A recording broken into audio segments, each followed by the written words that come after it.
Final de jogo, Fluminense e Grêmio, estreia dos dois tricolores no Brasileirão, aqui no Maracanã, nesta quarta-feira.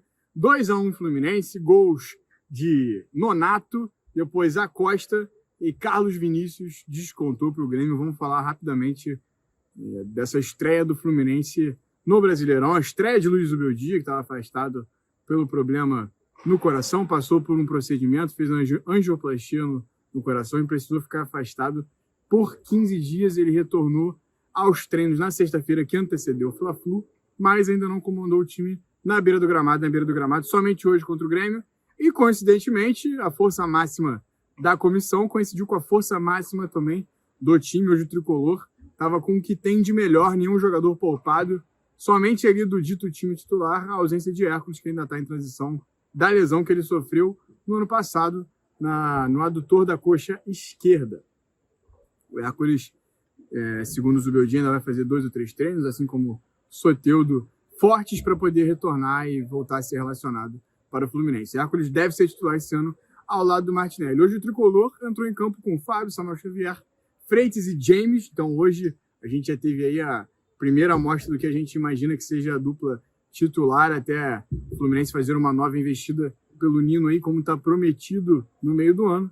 E René, que por enquanto vai vencendo essa disputa de titularidade com o Guilherme Arana, recém-chegado ao tricolor. A expectativa é que o Arana, aos poucos, vá colocando a sua superioridade, né, sobre o René.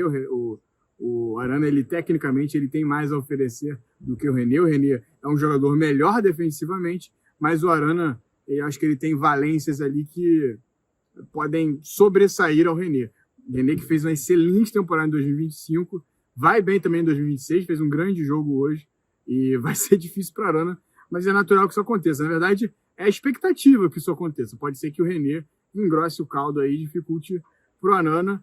O René falou na zona mista, já a gente traz um pouco do que ele falou e também sobre essa disputa em específico, né? O René chegou a citar o Felipe Luiz no momento que ele chegou ali no Flamengo, como é que foi esse momento, comparou com o Arana, grandes jogadores. A gente já toca sobre isso. Na frente, no meio, Martinelli, do lado de Nonato. Quem jogou de 10 hoje foi a Costa, e lá na frente quem você já conhece, Canóbio de um lado, Serna do outro, e dessa vez John Kennedy mais uma vez titular, o camisa 99, cria da base do Fluminense, identificadíssimo com a torcida, é um dos heróis do título da Libertadores de 2023, está tentando dar a volta por cima, está tentando recuperar o bom futebol, e hoje fez mais um bom jogo. Ele ainda tem alguns momentos assim, de erros técnicos que não precisa, é o famoso não precisa. Sabe que o John Kennedy joga mais bola que isso, e às vezes ele tenta, talvez, mais do que deveria, aí pode ser um pouco de falta de experiência, um pouco de displicência, mas eu acho que isso se resolve com minutagem. Mas mais uma vez o John Kennedy fez uma excelente partida, inclusive o gol que o Fluminense abre o placar com o Nonato, ele prende a bola ali na área, segura, sustenta o contato, fica, acha o René que finaliza, o Everton faz uma boa defesa e o Nonato completa no rebote. Mais uma boa atuação do John Kennedy. Ele consegue dialogar muito bem, principalmente com o Serna e com a Costa. O Canóbio, às vezes, ele fica um pouco distante, ele gosta de cair um pouco mais aqui pela esquerda. Quem joga mais pela esquerda é o Serna. O René também se dá muito bem com o John Kennedy. Uma expectativa que eu tenho também é de ver o Arana dialogando com o John Kennedy. John Kennedy não tem uma presença de área tão forte para completar, para fazer aquele gol final, mas ele consegue dominar ali fora da área, sustentar o contato, às vezes também partir de frente, procurar uma tabela, buscar um passe. E hoje eu acho que ele conseguiu muito bem ali na frente da área ter boas opções de passe. Foi substituído, Everaldo entrou, mais uma vez muito vaiado pela torcida. O jogador não está recebendo o apoio do torcedor nesse momento e claramente tenta passar um recado. Quando o jogador ele entra antes mesmo de ser vaiado, ele é vaiado antes mesmo de entrar, a torcida quer passar o recado de que não quer ver o Everaldo em campo. Então o Everaldo vai ter que trabalhar mais, vai ter que balançar mais a rede, vai ter que jogar um pouco melhor para convencer a torcida do tricolor que o Fluminense ainda pode contar com ele. Hoje o Fluminense, para mim, fez um bom jogo. Em alguns momentos esse jogo poderia ser excelente, mas eu acho que o Fluminense para no bom jogo. Primeiro porque sofreu um gol que não poderia ter sofrido, não deveria ter sofrido, normalmente não sofre aqui no Maracanã. Segundo porque esse gol foi de bola aérea, é o 5º gol em 5 jogos que o Fluminense toma na bola aérea, os outros 4 foram de escanteio, dessa vez não foi de bola parada, de bola rolando, mas uma bola alçada na área. O Freitas perde a disputa, se eu não me engano, com o Carlos, com algum zagueiro do Grêmio. Não me lembro ao certo, mas a bola sobra para o Carlos Vinícius sozinho na área. James e o Samuel Xavier não acompanharam o movimento ali do Carlos Vinícius. Um outro jogador na área traindo atenção também. Mas o Carlos Vinícius, centroavante, camisa 9 do Grêmio, um dos maiores goleadores do Brasil, não pode parar na área sozinho como parou. E aí ele descontou pro Grêmio e deixou o jogo, no mínimo, perigoso ali pro Fluminense. E aí um outro ponto, a diminuição de ritmo. O Fluminense começou o jogo com uma intensidade, com um volume de jogo muito alto. Uma variação ofensiva que a gente não conseguiu ver ainda em 2025. O Fluminense atacava de um jeito, não dava certo, a bola batia, voltava. E essa volta era rápida, era 2, 3, 4 segundos, o Fluminense já tinha recuperado a bola. Invertia o jogo, ou achava um passe, ou vinha no drible. Então o Fluminense, em minutos próximos, ali, em 2 minutos, em 3 minutos, em 4 minutos, ele atacava de 2, 3, 4 formas diferentes. E aí, principalmente pelo Serna, principalmente pelo Acosta e pelo John Kennedy. Quem estava muito bem no jogo também foi o Samuel Xavier, ajuda muito no ataque, é um jogadoraço. Hoje o Ancelotti estava na tribuna do Maracanã. Se ele assistiu o Samuel Xavier, se ele já foi brifado de Samuel Xavier, pode ter certeza que ele olhou diferente. Samuel Xavier não fez o melhor jogo dele a partir do Fluminense. Quem acompanha o Tricolor sabe a qualidade dele, a liderança dele, tudo que ele entrega para o time. Mais um bom jogo de Samuel Xavier, mais um grande jogo. Se o Ancelotti viu, Samuel Xavier tem que entrar no radar da seleção brasileira, um grande lateral, pode ajudar a seleção. E aí o Fluminense com muita variedade, muita disposição física principalmente, correndo muito, mas qualidade técnica também, muita tabela.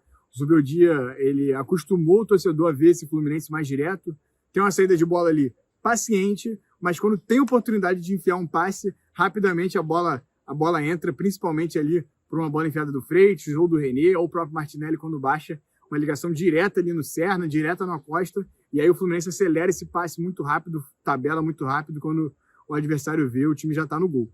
E aí é ter qualidade para achar os gols. O Fluminense, nesse ano de 2026, está um pouco melhor nisso, mas ainda pode ser um pouco mais mortal. Logo no início do jogo, o John Kennedy recebeu uma bola linda do Lúcio Acosta na cara do gol, desperdiçou, o Everton chegou junto dele, ele não conseguiu fazer. Logo depois, René achou o Lúcio Acosta por cima, a Costa estava bem, tinha opção de bater no gol, tinha opção de passe dentro da área, ele tocou para ninguém, acho que faltou um pouco de frieza logo para ele, mas tocou para ninguém, não conseguiu aproveitar a chance. E aí, o que eu acho que é o erro, o ritmo do Fluminense caiu e o Grêmio conseguiu fechar a casinha, conseguiu complicar ali o jogo no meio, e aí o jogo ficou morto, ficou muito difícil de atacar, a gente ainda tinha uma emoção aqui e ali, batia a bola, é uma disputa mais forte, os times com boas jogadas, mas sem, como eu posso dizer, levar perigo de fato.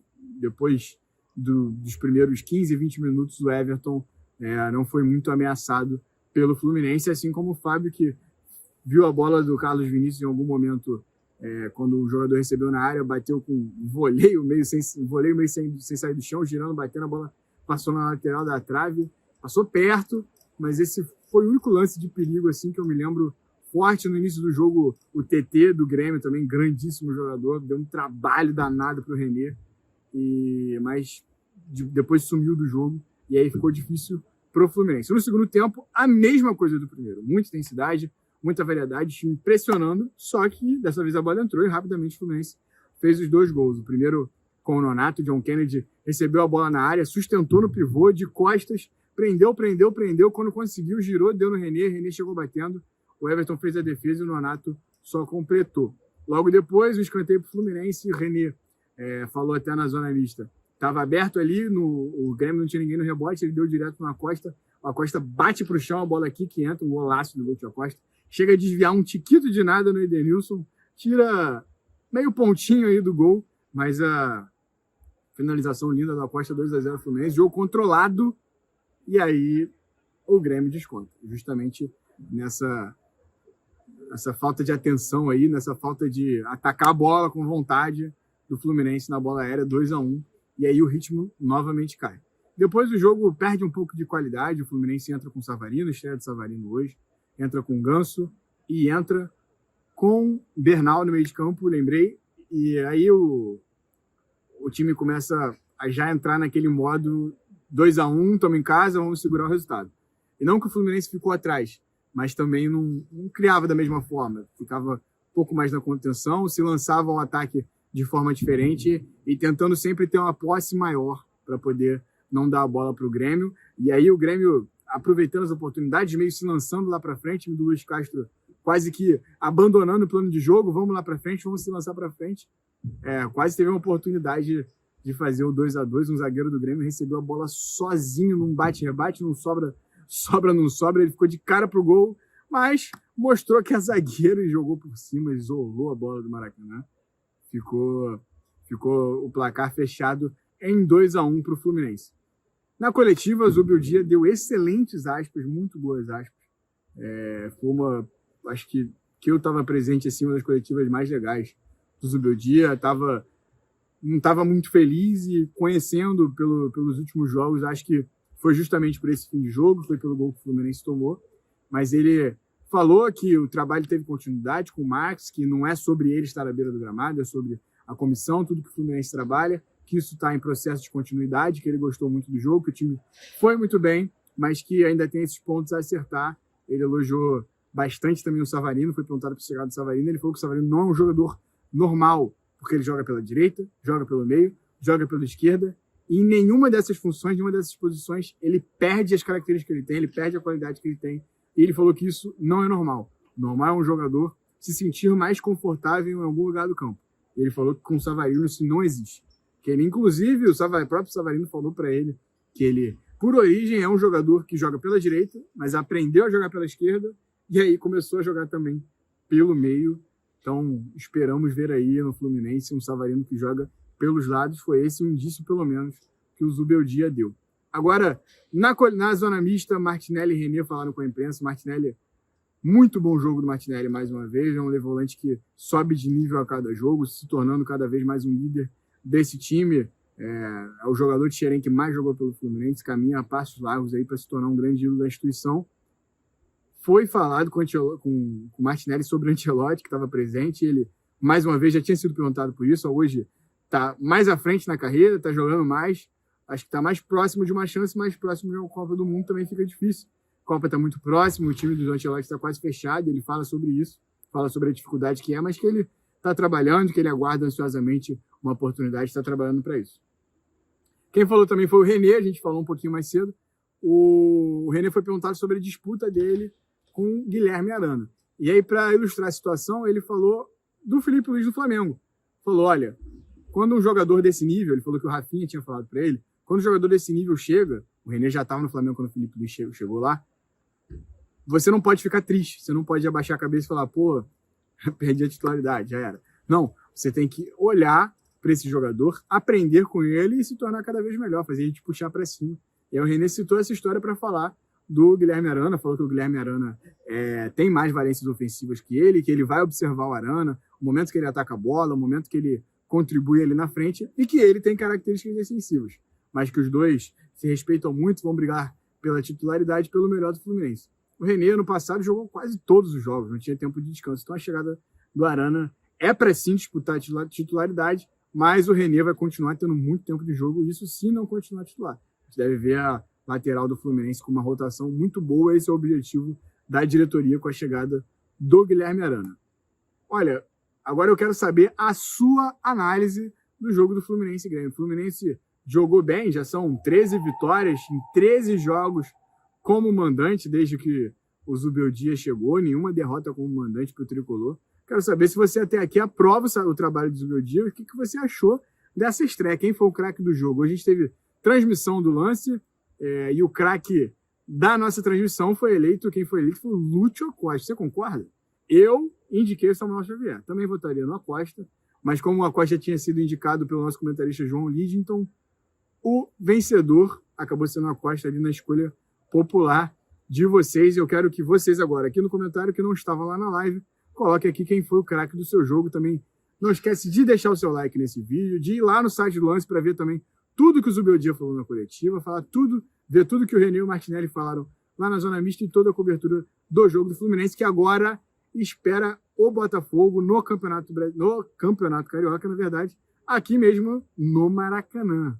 No Maracanã ou no Engenhão?